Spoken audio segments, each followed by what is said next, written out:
Alors moi j'ai quitté la Tchétchénie quand j'étais. Moi je suis né là-bas et j'ai quitté la Tchétchénie quand j'avais 7 mois. Il y avait la guerre là-bas. Donc mes parents ils ont tout laissé là-bas, ils sont arrivés en France. Et, euh, et donc maintenant je me suis mis dans la MMA. J'ai grandi ici. Je suis allé à l'école ici. Moi j'ai toujours senti que le combat c'était lié à moi, tu vois. Il y avait un truc avec ça. Donc naturellement je me suis mis là-dedans. Et pour l'instant ça marche bien, alhamdoulilah. Mais ma famille me soutient à fond. Euh, Par exemple, mon père, il me suit à fond. C'est grâce à lui d'ailleurs que ma carrière elle avance bien, tu vois. Donc ouais, franchement, ma famille ils me soutient à fond. C'est pour eux aussi que je fais ça. Je le fais aussi pour moi, mais il faut savoir que, comme je t'ai dit avant, tu vois, mes parents ils ont tout laissé en Tchétchénie. Je pense qu'ils ont quitté un pays en guerre, c'est pour que leurs enfants ils grandissent dans de bonnes conditions, tu vois. Donc aujourd'hui, je compte leur rendre. Pour parler un peu plus de toi, ton surnom c'est Baki. Ouais, c'est Baki. Ça vient d'où? Baki, ça vient d'un manga. Ça vient d'un manga où le personnage principal, il s'appelle Baki, tu vois. Et franchement, je vous recommande de regarder. C'est de la violence, c'est de la détermination et ça motive bien, tu vois. Tu l'as adopté parce que tu te reconnais dans le personnage ou si c'est des gens qui te l'ont donné? Comment ça s'est passé? C'est un peu un mélange de tout ça. Ça veut dire, moi, quand j'ai commencé les sports de combat, c'était l'époque où je découvrais Baki. Et ouais, souvent on m'associait un peu à lui parce que on me dit je ressemble un peu. Et moi j'aime bien le personnage, donc moi j'ai pris le surnom, tu vois. Donc voilà.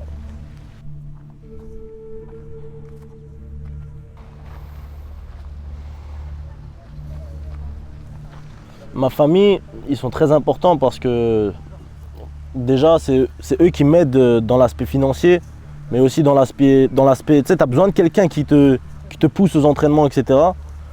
Et moi par exemple, mon père, il me pousse de ouf, tu vois. Il me pousse de ouf, il m'emmène aux entraînements.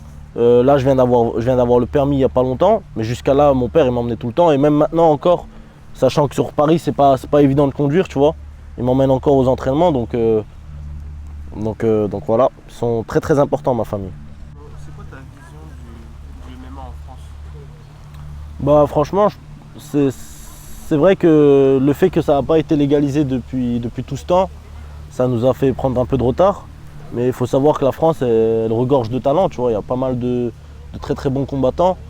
Et je pense que maintenant que c'est légalisé, les gens, ils vont, tu sais, les jeunes et tout, ils vont se mettre à fond. Et je pense que franchement, la France, elle a un bel avenir dans le MMA. Si tu devais choisir ton adversaire pour le prochain fight, ce serait qui t'aimerais affronter? Bah, moi, personnellement, il n'y a pas de nom précis que j'aimerais affronter. Parce qu'en fait, au final, moi, je veux être tout devant. Tu vois, je veux être le meilleur. Donc, n'importe qui, moi, je suis prêt, tu vois. Donc, il n'y a pas de problème. Avant un combat, par exemple, est-ce que un truc est fait, un truc porte-bonheur ou... Non, y a rien de... Tu sais, moi, je crois pas trop à tous ces trucs-là. De toute façon, je dis j'y crois pas trop, mais j'y crois pas du tout, en fait. Parce que dans notre religion, c'est interdit. Moi, le seul qui m'apporte aujourd'hui, c'est Allah, tu vois. Donc, pas de porte-bonheur, rien. Mais la religion, c'est quelque chose qui t'aide au quotidien dans les sports de combat. Dans la religion, faut être quelqu'un qui... C'est compliqué aussi à dire, mais tu vois, faut être quelqu'un de sain, tu vois. T'es là, tu bois pas d'alcool, tu fumes pas, tu fais attention à ce que tu fais. Donc ouais, d'une certaine manière, ça m'aide aussi dans les sports de combat. Mais bien sûr, faut pas mélanger. Le sport, c'est le sport, et la religion, c'est la religion, tu vois.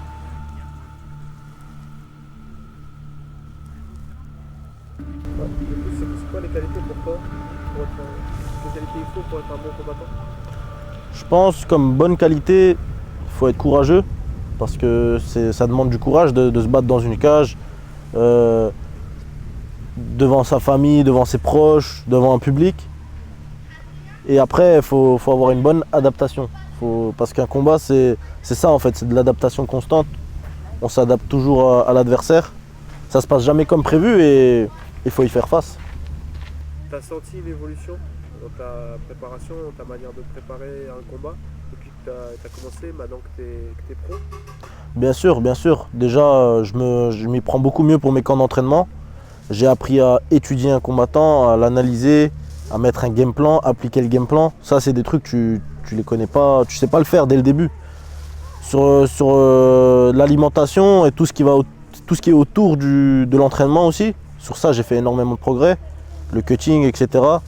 Tu vois, la perte de poids avant le combat. C'est des trucs, ça demande pas mal ça demande pas mal de connaissances qui sont quand même assez complexes. Et à force, avec chaque combat, je progresse là-dedans, tu vois, je progresse. Et c'est quoi pour toi les marges de progrès que tu as à faire encore? Je pense que je devrais encore progresser dans chacune des disciplines qui composent le MMA, que ce soit debout, en lutte, au sol. Et je devrais devenir encore plus un expert là-dedans, tu vois. Parce qu'en fait, de manière générale, je suis assez complet. Mais si j'arrivais à devenir encore meilleur, ce serait parfait. Alors mentalement, c'est un peu chacun sa manière, tu vois. T'as des gens, ils aiment bien s'énerver avant le combat, t'as des gens, ils aiment bien le prendre en mode tranquille, en mode sport, etc. Moi, personnellement, j'aime bien le prendre comme un jeu. Je m'amuse en fait à combattre. Moi, j'aime bien ça, vraiment, tu vois. Je pense qu'il y a certaines personnes, elles se forcent un peu. Mais moi, vraiment, je me force pas du tout. Quand je suis dans la cage, je suis chez moi, tu vois. Un petit mot pour ton futur adversaire, même si on ne le connaît pas encore? J'espère qu'il est prêt et qu'il s'entraîne dur. Parce que moi, ici, c'est ça que je fais, tu vois. Donc on va faire une bonne guerre, hein.